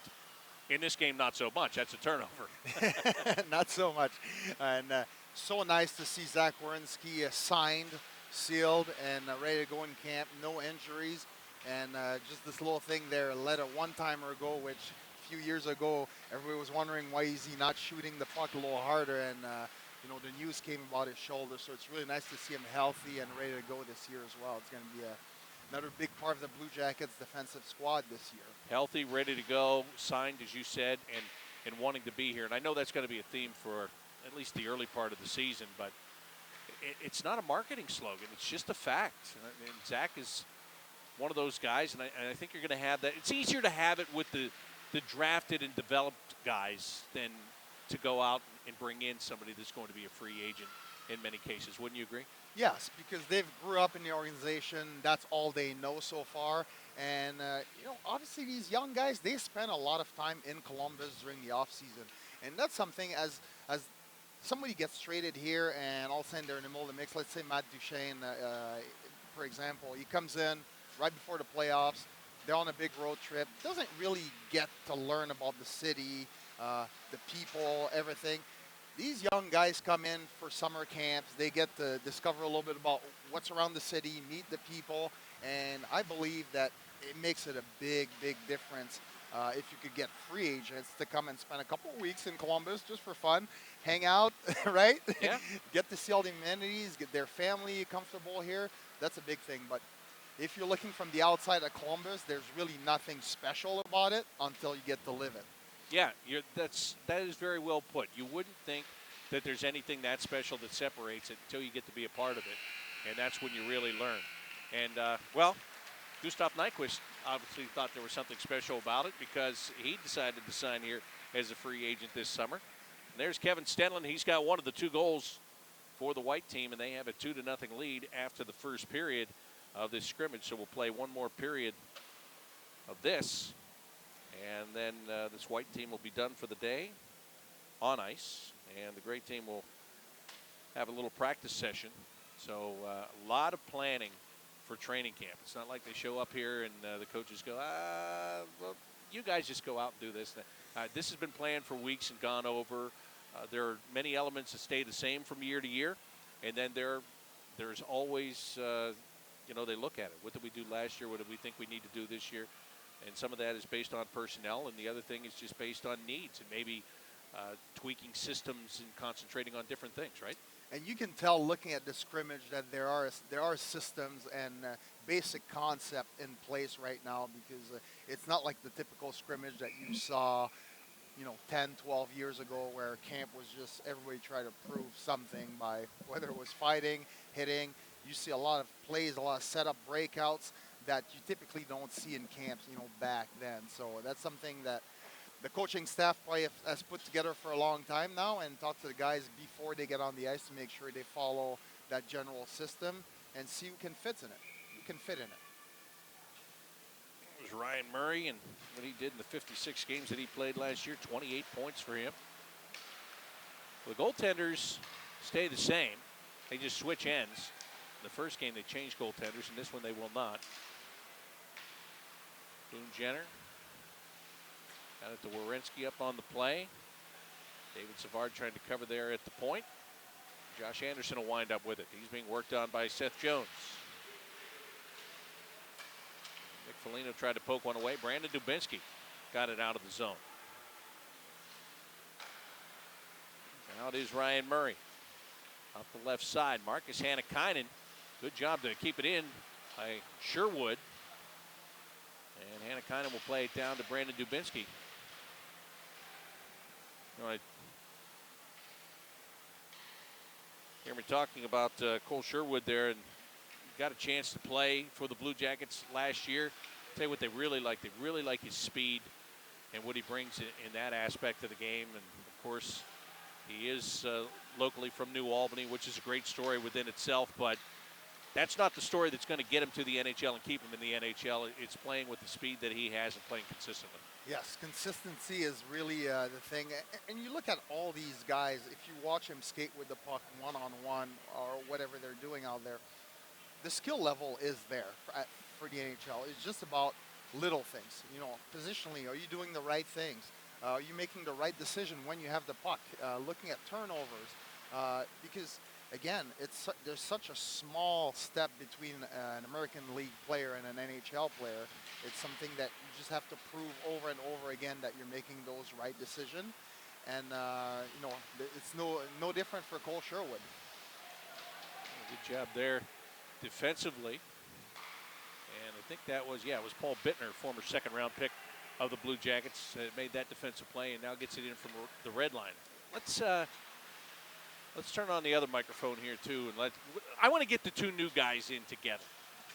We'll have Jean-Luc here for the first period of this scrimmage. And now Dylan Tyre is joining us. And Dylan is going to be the new pregame and intermission host on the Blue Jackets radio network with me this year. Dylan's been here for a long time, actually. He started as an intern. He's worked here part-time for the last 2 years. And, you know, they say, Jean-Luc, in life, you got to be at the right place at the right time. And he was. With Ryan Mitchell leaving to take another opportunity, a coaching opportunity, Dylan was here, right place, right time. And it's great to have you here, man. Well, thanks for having me, Bob. It's really, really happy to be here, and it's going to be a fun season. Come on, when you were going through your senior year last year at Ohio State, you didn't think, well, by next year, I'm going to be working in the NHL. As Oliver Bjorkstrand goes top shelf over Lichens. And the great team is on the board here. They now trail 2-1. Let's watch this before I'll let you answer in a second here, Dylan. Sorry, but look at that. And we talked about Bjorkstrand again earlier today. He's a shooter, get a great opportunity there. And again, not trying to make a fancy move. He's going with speed. He's got pressure behind and puts it right over the shoulder of Elvis there. And that's going to do it for Elvis. He gets the hook. Gets the hook. Brad Teason comes in. Matisse Kivlenix is taking over at the other end as well. So they do change the goalies, but they didn't do it until a couple of minutes into the second period. So, Dylan, you didn't think when you were graduating in May, I'm definitely going to work in the NHL in just a couple of months? Yeah, that didn't really cross the mind there. It's not the ordinary path, I know that, but very fortunate. That's the word that I'll use. I'm very fortunate to be in the position that I am, and thank you guys for giving me the opportunity. Well, you create your own opportunities in life, and you did a good job of it here. And I think one of the things that excites me about it and should excite the fans about it is, like I said, you've been here for the last 3 years. As Foligno, a little toe drag move there, couldn't bury it. So you know this team really well, very well. Yeah, I do. And the Blue Jackets are really an exciting team. Is Alexander Wenberg right there. Oh, snipe there from number 10 in gray. And there is a bigger crowd reaction for that goal, and it is because, Jean-Luc, of what you and I talked about a little bit ago. Everybody is waiting for Wenberg to be that star player, and I don't know if he gets that by that cheer, but the people that have come out here, they want to see him be that guy. You talked about the organization being behind him. The fans are behind him, too. The fans are behind him. They want to see him rebound. And again, this is a team that this year is going to be a very exciting team, obviously. But guys like Wenberg, you want to see them succeed. They're staying in Columbus, and we want to see him shoot the puck more. And again, I think that's his third shot already in this scrimmage. And obviously, big crowd applause for him, well-deserved, and we want to see more of it. So congratulations, Dylan. You got it when Alexander Wenberg scored his first goal of the training camp. Well, not to interrupt anything, but speaking of Alexander Wenberg and shooting the puck a little bit more, the shooting percentage for Wenberg has been there in the past. It's just a matter of shooting that puck more. You go back to that season that he had 62 points, a ton of assists, but just over 10 goals in that season as well. But he shot the puck, I believe, less than 100 times that year. So if he's getting that number up there, it's going to be at least a 20-goal season for him. Jean-Luc, do you get the impression I'm going to have to deal more with analytics this year?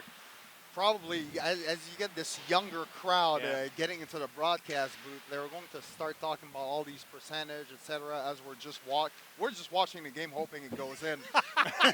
You're right. But the game has changed, and we're dinosaurs. That's right.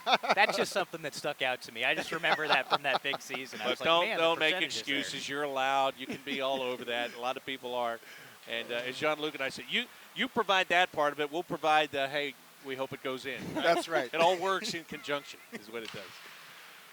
Opportunity for Seth Jones. Couldn't get the handle on it. Now he does. Everybody jammed it up right there in front of the goaltender. No chance to get the puck to the net. Now it's Adam Clendening on the rush the other way, and Jones back on the other end defensively doing what he does best. Does Seth Jones get in that conversation this year for the Norris Trophy? John Tortorella has been banging that drum for 2 years, and he hasn't gotten there, but I really felt like the way that he played in the playoffs last year, and Jean-Luc, you know how this goes, you've got to be on that list when the season starts. It's hard to get on it through the course of the season, no matter how good you are, because people already have picked out, okay, P.K. Subban's definitely going to be on there. This guy's going to be on there. You know, but I think Seth Jones, in the noise that he made in the playoffs with the way that he played, I think he's got a chance to be on that list when the season starts in a couple of weeks. Yes, and again, the national broadcast definitely helped his cause last year during the playoff. He was spectacular and opened a lot of eyes around the league. And, you know, we saw it earlier this year with when they released the top 10 or top 25 players. He made the list, so that's a first step. And then for him, it's just going to be following up with the same type of season he had last year. 75 games last year, 46 points. Now the 46 points might be what hurts him. You look at him, he played almost 26 minutes a game last season, which are big numbers. But now the Norris is almost like it's all about offense, right? So they don't really care about the defensive side of things. More, they're looking for offense. And that's what the NHL wants to see, more points, more points, more points. That might hurt him a little bit. But I think he's going to have a bigger role in the power play this year, so it might help him. And I expect the point total to come up for him as well. Well, you're right. The points make a difference, and you can argue that they shouldn't, because the award is for the best defenseman in the league, not the best offensive defenseman in the league.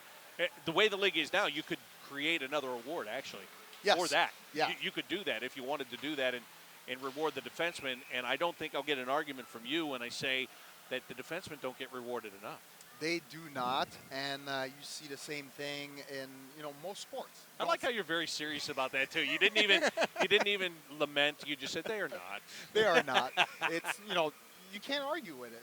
It really is true. A true old school defender does not get rewarded anymore like they used to. Right, just like the baseball player that's very good defensively has a hard time getting into the Hall of Fame if he doesn't have the offensive numbers. You're absolutely right. And, we look at college football, Heisman Trophy, same thing. It's all about numbers. They want to see offense, because that's what sells. But then, and you're right, every sport is the same way. It's all about offense. And then the saying always comes down to defense wins championships. So there you go. Here's Nick Foligno. Little leave for Zach Werenski, and he just kissed that one right off the crossbar. Lennox was beaten cleanly on that. Hard shot there from Zach, and again, it's so nice to see him still joining the offense, because he had to change his game a little bit last year, becoming a little more responsible in the defensive zone, but we still want to see him skate the puck and shoot and create offense, and obviously he's ready for that. Dylan, what are you most excited about to find out about this team this year? I mean, those last couple of roster spots that are available, I think, are just the most exciting thing. And the number of guys on this roster that are really on the bubble right now, I think, is really intriguing as well. And I'd want to ask Jean-Luc this question, but, I mean, it could be a revolving door or so or throughout this season with the last couple of guys on this roster and with so many guys that can step into that role and play this responsible style that we've been talking about this year. I mean, do you think that could be valuable for this team? Guys that are just always looking to prove themselves, stepping into the lineup throughout the year? It will, especially with Bob, we're looking at a coach like John Tortorella. He loves competition. He wants to see guys battle for every shift, for every game. There's no guarantee no matter how much money you make.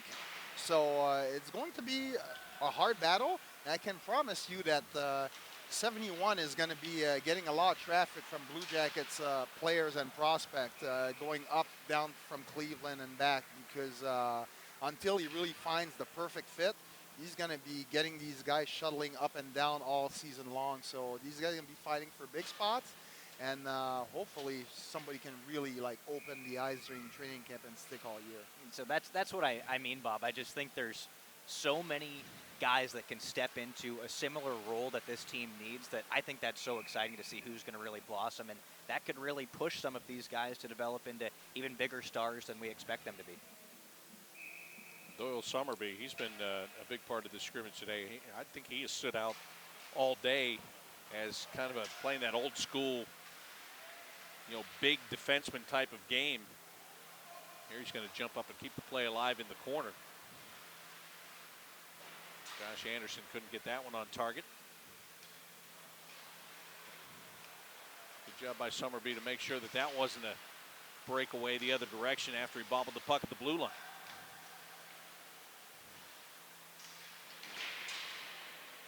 Now it's Emil Bemstrom.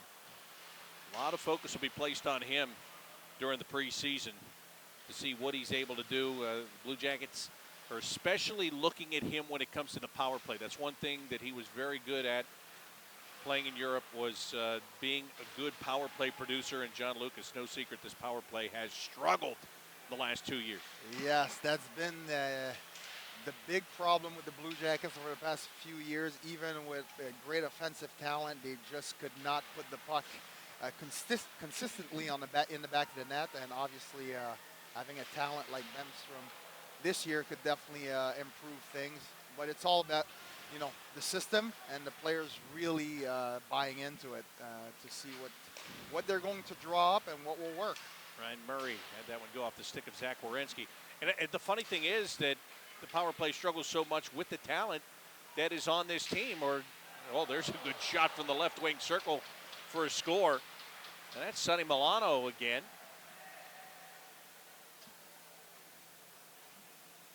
As Milano gets his second of the day. But, let's watch him right here. And you're talking about offensive talent. That's a nice, good low wrist shot. Low wrist shot, and Seth Jones right in front of him there could not quite get a stick on Milano's shot. And tough game for Seth. I wouldn't say tough game for him. Hey, it's early. It's early on, and I think it was Sonny Milano actually did a great job hiding the puck almost behind him with that quick release, and makes it really hard for a defenseman to reach out for that puck. See, Dylan, whenever you need a defenseman apologist, got your guy right here. That's you're right. Telling me. It's always the forward's fault. No matter what happened, it's never the D's fault. Right. And if it's not the forward, the goalie should have stopped it. That's right. See? Scott Harrington. A pass to the right wing circle, back to Harrington in the middle, and it got knocked off his stick. Good job by Wenberg to pick it up. And he was going up against David Savard there in order to get that puck back. Scott Harrington waited a long time for his opportunity with the Blue Jackets. He got it last year, and he did make the most of it. But he's back in a competition again as far as who's going to be the sixth defenseman for the Blue Jackets. We know it's going to be Werenski and Jones. We know it's going to be Savard and Murray. And then beyond that, Marcus Nudavara, of course, has been a big part of the defense the last couple of years for this team. Clendenning's in there. Kukin played well. Gavrikov came in at the end of last year. Carlson trying to make a name for himself. So yeah, it's going to be a tough battle back there. There is going to be a tough battle. And again, Jean-Luc, as you talked about competition, they love it. And they love scoring even more. And there's another goal. Yeah, Cole Sherwood, Yomni native here. And his father's sitting right in front of us, shaking his head and loving what he's seeing from his son right now. Nice shot there by Cole as we take a look at it again.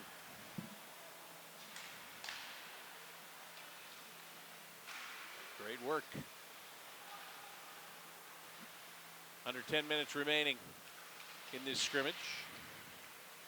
Bob McElligott, Jean-Luc Grand-Pierre, Dylan Tyre with you from the Ohio Health Ice House, Blue Jackets training camp. It's day 3, but first day of on-ice skating. It's funny, the last 2 days I'm looking at Twitter, basically, and talking about all these other teams and who's doing what on the ice in camp and in this scrimmage game. And the Blue Jackets are not even thinking about being on the ice in the way of doing this the first 2 days. It's the 2-mile run, it's the workouts, it's the skate testing, all the things they hate. But John Tortorella gets right to it, and he tests. He gets them, Dylan. He challenges them from the moment they show up. Well, Zach Dalpe yesterday, I thought, said something really, really interesting. Being in Torch's camp for the past couple of seasons, he said, the first day tests your lungs, the second day tests your legs, and the third day, today, tests your mind. meaning that you have so much practice today. You have to play in 2 games, that today is really the test of, are you going to have that heart? Are you going to be able to be mentally tough enough to get through it?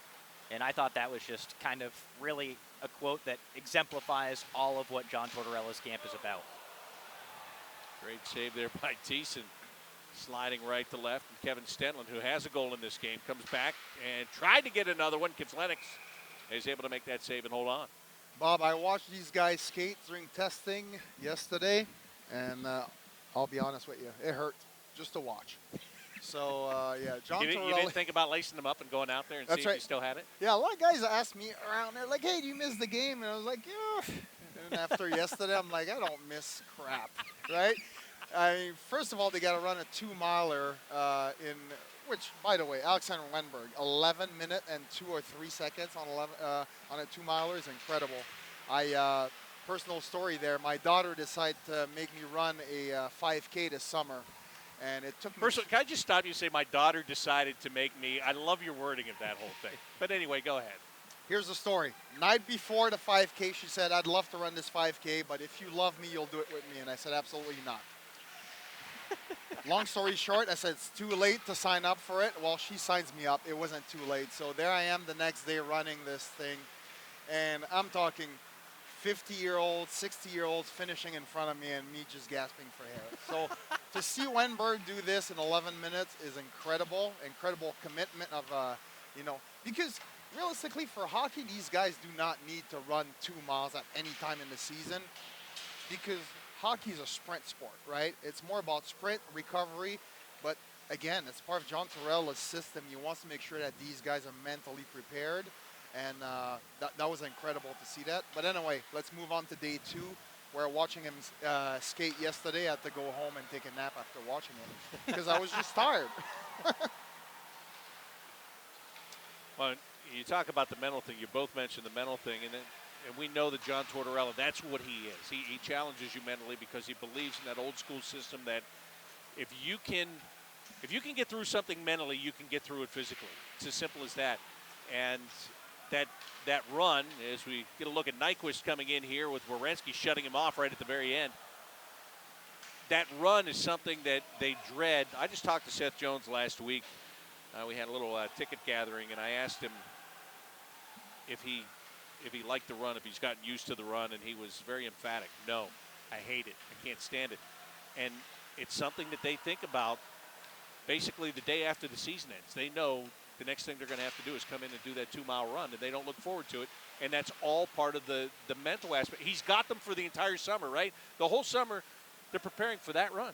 Yeah, and I mean, it's not even about the time or where you're finishing. Obviously, Alexander Wenberg finishing with an 11-minute 2-mile is fantastic, but it's just about getting through it and proving to yourself and proving to John Tortorella that you can do that yourself.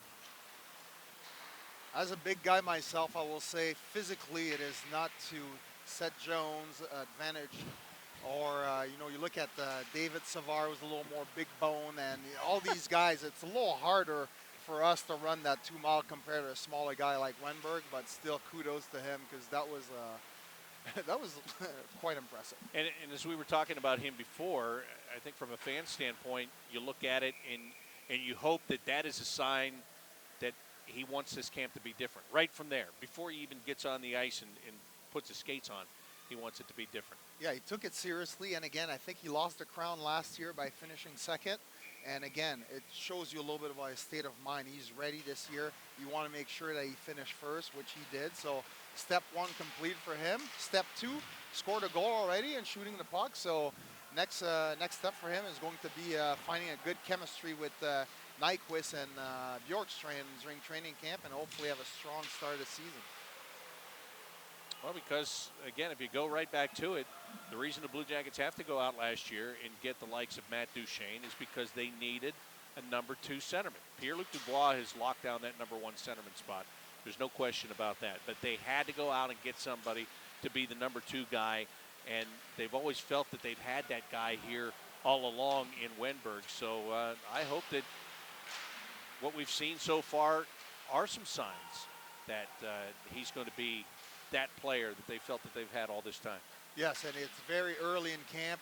Dylan, I don't know what you think, but what I've seen so far from Wenberg, it's a very encouraging news for not only the coaching staff and the fans, but for the players. As a player, you want to see, your own teammates succeed in their role, and that's going to be big for the team.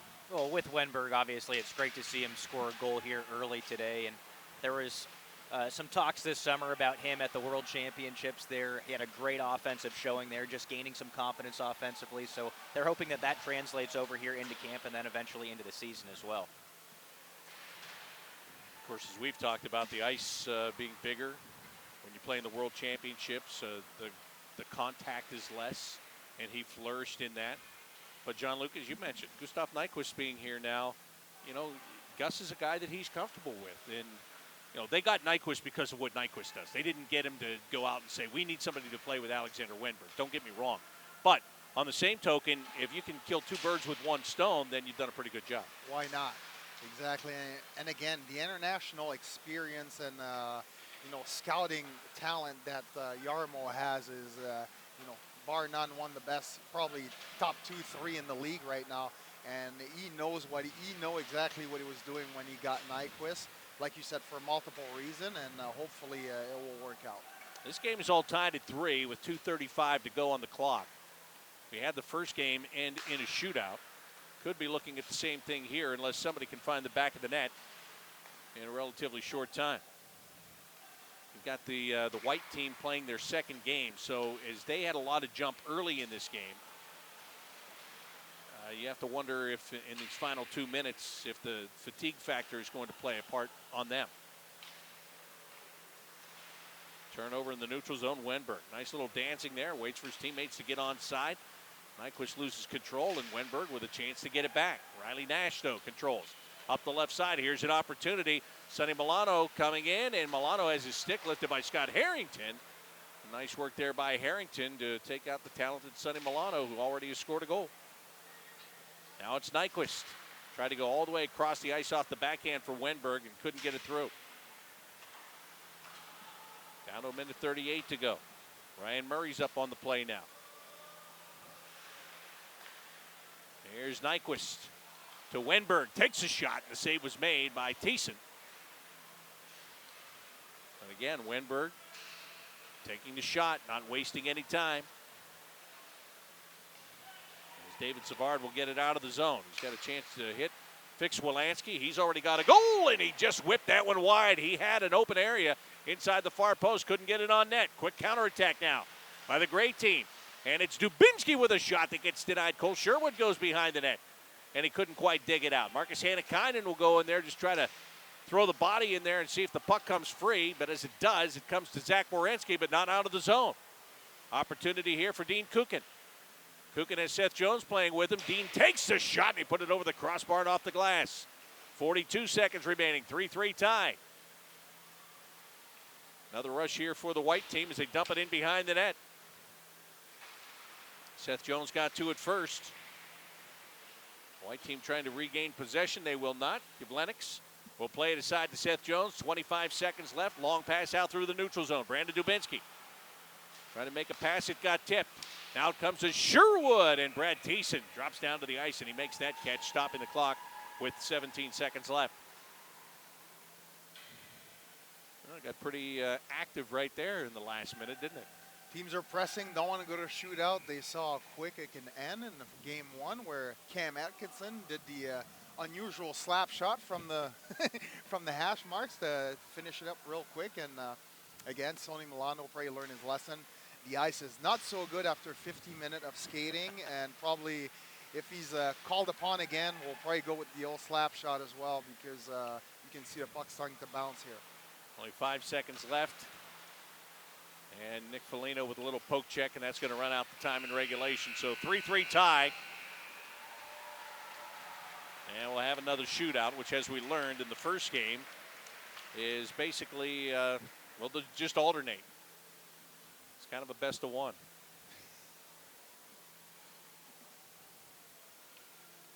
And who will get the call? Looks like Trey Fix-Werenski is going to come out for the white team and take the first shot. Not wasting any time. He's a right-handed shooter, and here he comes from center ice.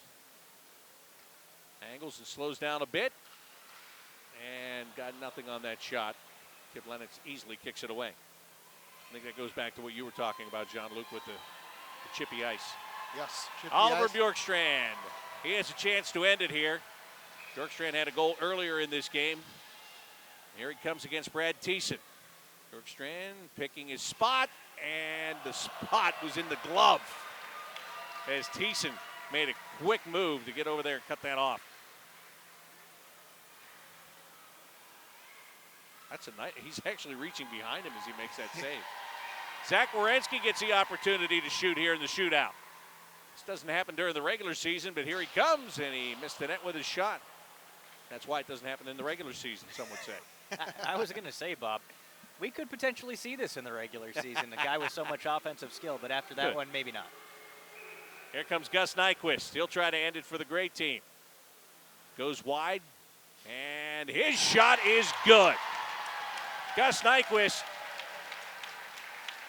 buries it, and the great team wins this one by the final score of 4-3.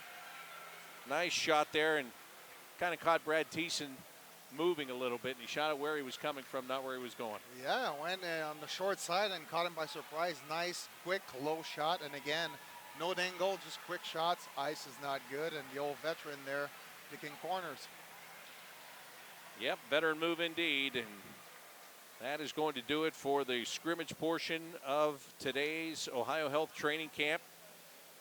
Great team will have a little practice session. A white team, they can take off the gear for the rest of the day. They are done after 2 games, but it was a good time here this morning. And you know, Dylan, we talked, Jean-Luc and I talked about and Jody too, talked about the turnout here for training camp, the number of people that come in on a Saturday to watch a team skate in meaningless games that are just to get the training camp started.